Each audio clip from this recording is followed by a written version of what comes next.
ஆனால் அது உண்மை அல்ல. அப்படித்தான் தாருகாவனம் என்று ஒரு பகுதி வடக்கு. அங்க வாழ்ந்தவர்கள் தாருகாவனத்து முனிவர்கள். அந்த முனிவர்கள் சிவபெருமானை இறைவனாக ஏற்கவில்லை. அவனை ஒரு தேவனாகத்தான் மதிக்கிறார். தெய்வம் என்று ஒன்று இல்லை, கடவுள் என்று ஒருவர் இல்லை என்று கருதுகிறார். எல்லாவற்றையும் யாகம் செய்வதன் வாயிலாக பெற்றுவிடலாம் என்பது அவருடைய கருத்து. அதே நேரத்தில் அந்த முனிவர்களுடைய மனைவிமார்கள் மிக ஒரு வித்தியாசமான கருத்து. முனிவருக்கு 7 மனைவி, ஆனா முனி பத்திரிகள் என்று இருக்கிறது. சாமியார் கல்யாணம் பண்ணிக்கிறதெல்லாம் அந்த காலத்திலிருந்து முனி பத்திரிகள்.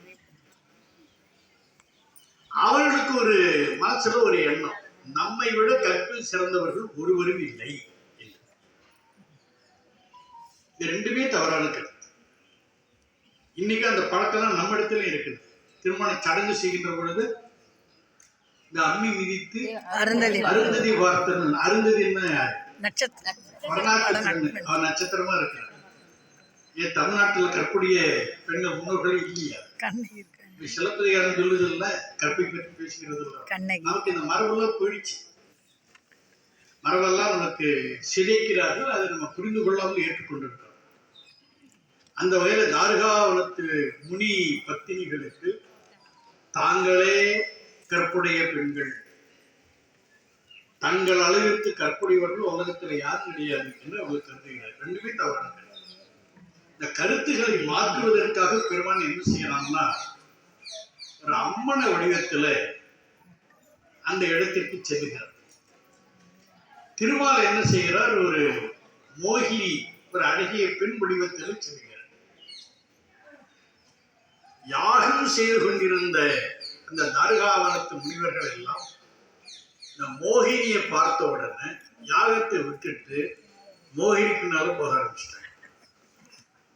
நம்ம பெருமான அம்மன வடிவத்துல அந்த தாருகாவனத்து முனிவர்களுடைய வீடுகளுக்கு செல்கிறார். அங்க இருக்கக்கூடிய பிச்சை ஏற்கின்ற நிலையில செல்கிறார். அங்க இருக்கக்கூடிய பெண்கள்லாம் வெளியில வந்து அவனுடைய அழகை பார்த்து ஆடை நிகழ நிகழ அவன் பின்னாலே போய் கொண்டிருக்கிறார். இதெல்லாம் கொஞ்ச நேரம் தான். அப்புறம் பெருமானும் மறைந்து விடுகிறான், திருமாலும் மறைந்து விடுகிறார். அதற்கு பிறகுதான் அவர்கள் சிந்திக்கிறார், நம்ம சிவபெருமான் என்ற தேவன் நம்மளை ஏமாற்றி விட்டான், அவனை சும்மா விடக்கூடாது, அவனை ஒழிச்சிடும், அவனை அழிச்சிடும் என்று அதற்கு என்று ஒரு யாகம் செய்து இந்த யாகத்தில் ஒரு பெரிய ஆற்றலை உருவாக்குகிறார். அந்த ஆற்றல் தான் ஒரு பெரிய யானை வடிவத்துல வெளியே வருகிறது. அந்த யானையை மயக்கி அந்த யானையை கைலிக்கு சென்று அந்த சிவபெருமானை அழிக்க வேண்டும் என்று அவர்கள் ஆணையிடுகிறார்கள். எல்லாம் இன்றைக்கு அறிவியல் ரிமோட் கண்ட்ரோல் மாதிரி தான் இந்த விஷயம். யானை வேகமாக போகிறது. அதைத்தான் சொல்லுகிறார், தடம் தாள அதற்கரி அப்படிங்கிற. கரினா யானை, கருப்பா இருக்கிறதுனால கரி என்று அதற்கு பெயர். அதனுடைய கால் எப்படி? தடம் தாள. தாளன்னா கால்களை உடையது. தடம்னா ரொம்ப பெருசு, அகன்ற பாதத்தை உடையது. அது எப்படி? அதனுடைய ஆற்றலுடைய அடல், போரிடுகின்ற, போரிட்டு அழிக்கின்ற ஆற்றல் உடையது. அந்த யானையை பெருமான் என்ன கடந்தான், கடந்தாய்ங்கிற எதிர்கொண்டு அதை பிடித்து அதனுடைய தோலை கிழித்து ஆடையாக உடுத்திக் கொள்கிறார். அதை சொல்றார், அப்படிப்பட்ட பெருமானேங்கிற. நம்முடைய வாழ்வியலுக்குரிய மிகச்சிறந்த ஒரு குறிப்பு இருக்கிறது. நம்முடைய திருமறைகளை எல்லாம் நம்ம ஆழ்ந்து படிக்கின்ற பொழுது நம்முடைய வாழ்வியலுக்குரிய கருத்துகள் அதில் என்னென்ன இருக்கின்றன என்பதையெல்லாம் நம்ம ஓர்ந்து அதை எடுத்துக்கொள்ளணும். என்ன கருத்துன்னா, பிரச்சனைகள் வரும். பிரச்சனைகள் இல்லாத வாழ்க்கை யாருக்காவது உண்டா? யாராவது ஒருத்தர் சொல்ல முடியும் உலகத்தில்? ஒரு பிரச்சனையும் இல்லை சார், பிறந்தத்திலிருந்து அவன் சாவு கூட பிரச்சனை இல்லாத நல்ல சாவு தான் அப்படின்னு யாராவது ஒரு ஆளை காட்ட முடியுமா? ஒருவரையும் காட்டணும். எல்லாருக்கும் பிரச்சனை உண்டு. ஆனா பிரச்சனையை கண்டு என்ன பண்ணணும்? எதிர்கொள்ளணும், பயந்து ஓடக்கூடாது. அதே நேரத்தில் முறை தெரியாமல் மோதக்கூடாது. அதுவும் இந்த முறை தெரியாமல் மோதவும் கூடாது, பயந்து ஓடவும் கூடாது. என்ன செய்யணும்? எதிர்கொள்ளணும். அதை எதிர்கொள்ள வேண்டும் என்றால் ஆற்றல் இருக்கும். ஆற்றலோடு, மன ஆற்றலோடு, உடல் ஆற்றலோடு இந்த பிரச்சனையை எதிர்கொண்டோம்னா பிரச்சனை முடிவுக்கு வந்துவிடும். இந்த மிகப்பெரிய உண்மையை இதை உணர்த்துகிறார்.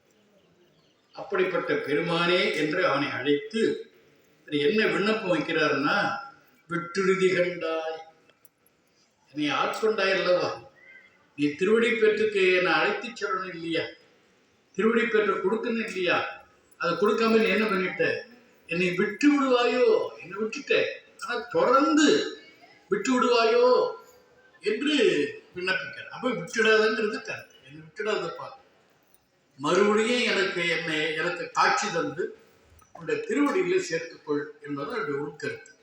அந்த வகையில தான் விச்சையனே விட்டொடிதி கண்டாய், விட்டொடிதி கண்டாய் என்று பெருமானிடத்தில் விண்ணப்பிக்கிறார். இரண்டாவது பாடல். அடற்கரிபோர் ஐம்புலங்களுக்கு அஞ்சி அழிந்த என்னை விடற்கு அறியாய் விட்டொழுதி கண்டாய், விழு தொண்டர்க்கு அல்லால் தொடர்க்கு அறியாய், சுடர் மாமணியே சுடு தீ சுழல கடற்கு அரிதாய் எழு நஞ்சு அமுது ஆக்கும் கரை கண்டனே என்று பெருமானை பிடித்து மறுபடியும் அந்த விண்ணப்பத்தை வைக்கிறார்.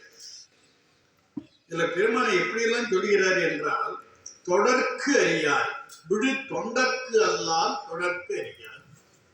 தொழுதெல்லாம் அவனை சாருதல், அவனை அடைதல் என்று யாரால முடியும்? விழு தொண்டர், சிறந்த தொண்டர்கள், அவர்களால் தான் முடியும். சிறந்த தொண்டர்கள் யாருன்னா பெரிய புராணத்து அடியார்கள், அவர்களை போன்றவர்கள். மற்றவர்கள்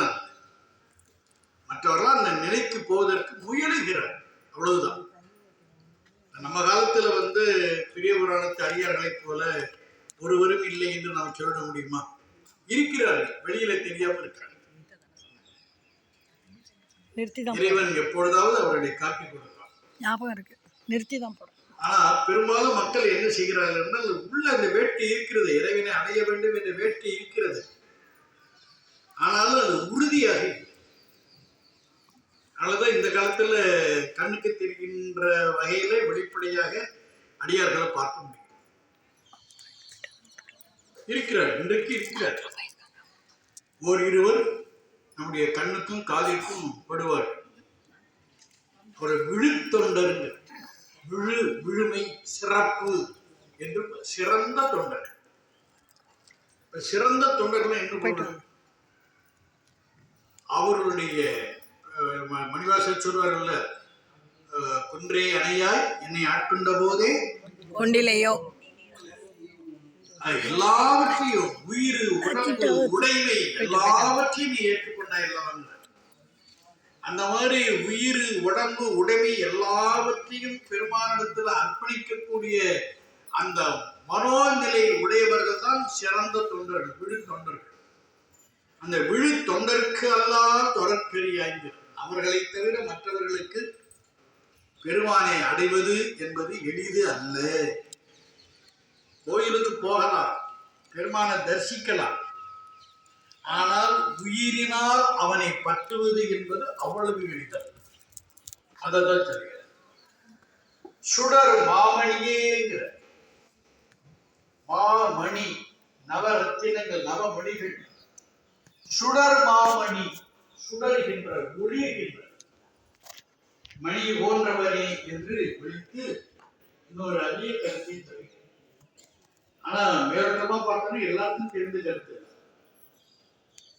கடற்கு அரிதா எழு நஞ்சு அமுது ஆக்கும் கரை கண்டனேங்கிற.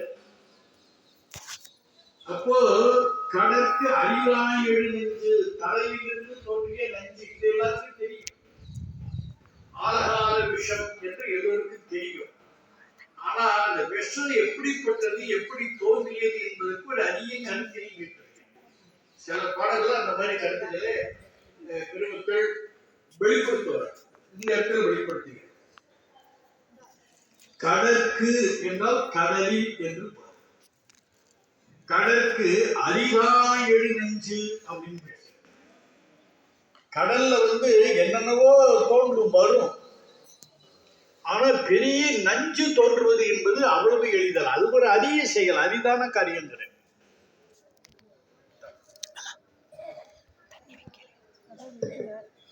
மிக அரிதான ஒரு காரியம். அப்படி அந்த கடல்ல நஞ்சு தோன்றியதுங்கிற எப்படி அப்படின்னு கேட்டா அவர்கள் விளக்கம் சொல்றாரு. சுடு தீ சுழல, சுடுகின்ற